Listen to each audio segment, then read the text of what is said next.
Hello, with me today I have Keith Watson, Portfolio Manager at the CQS Natural Resources Growth and Income Trust. Now, there's only one story for financial markets right now, and that's the Russian invasion of Ukraine. It's clearly a humanitarian disaster, but there's an economic cost too. How has the war affected the global resources sector? Thanks very much for having us on. I would say that this tragic occurrence has really just exacerbated trends that we felt were already very much in place. Some themes of our fund that are core to the way Rob and I manage the trust very much focused on factors such as environmental improvement and the transition of energy, and those combined factors had constrained the supply of most commodities that we look at. When we look specifically at Russia, it has clearly a dominant position in the energy markets. Certainly when we look at the Ukraine and the influence on Europe, it supplies something like 40% of European gas supply, and that's where the economic effect has been most prevalent. So if we look at year forward gas prices, for example, prior to the invasion, on the 24th of February, the gas price was up about fivefold. Since then, that really has just been exacerbated, and it's subsequently risen another 60%. But that's the main effect. If we look at other commodities in which Russia has a dominant effect, such as wheat, if you combine it with, say, all of Ukraine's wheat production, it has something like 25 to 30% of global traded wheat. And the effect is similar in terms of the price impacts that we've seen for that commodity.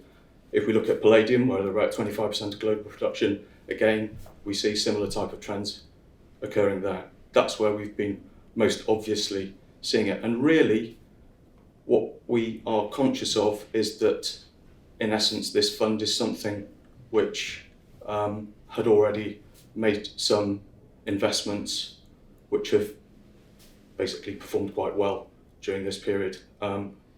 Unfortunate though this prompt has been.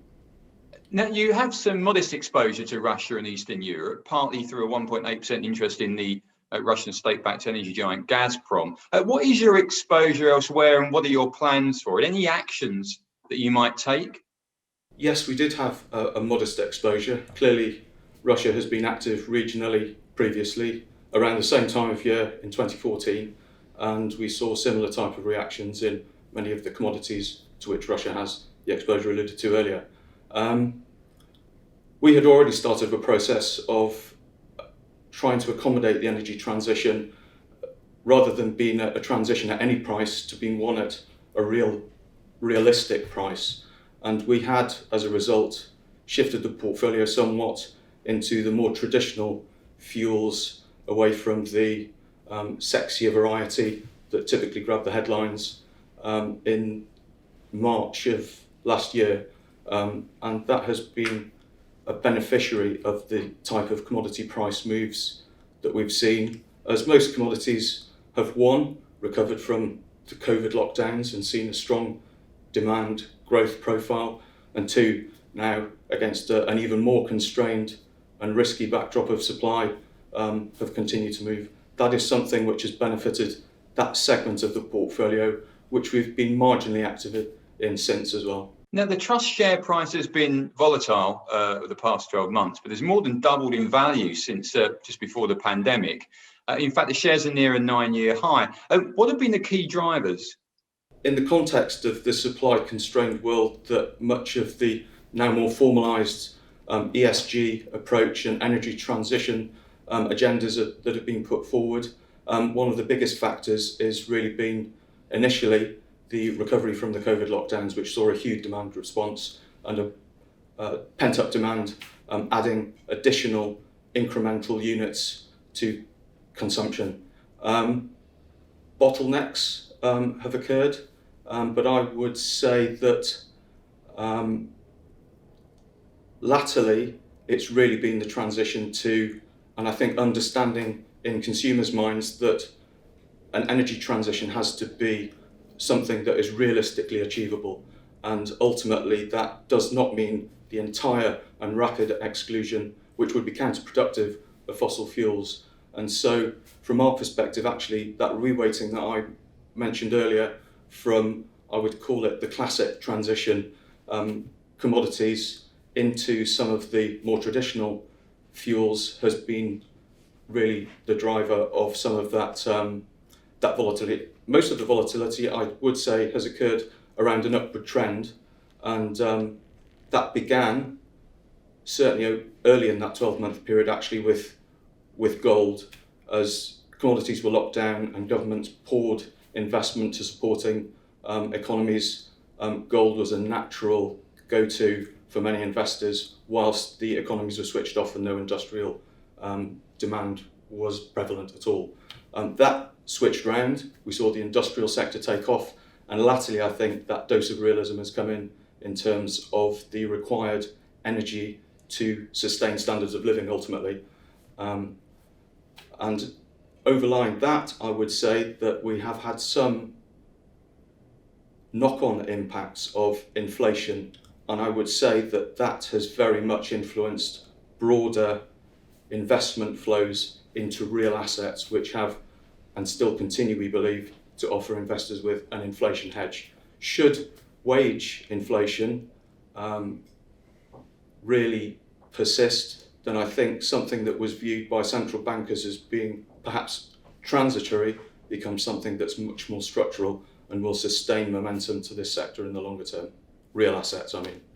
Now, the trust still trades at a discount, or did, to net asset value. It was, I think, 20% in December, narrowing to just under 12% in January. Is this double-digit discount typical for the trust? I would say for most UK trusts, that is certainly the case.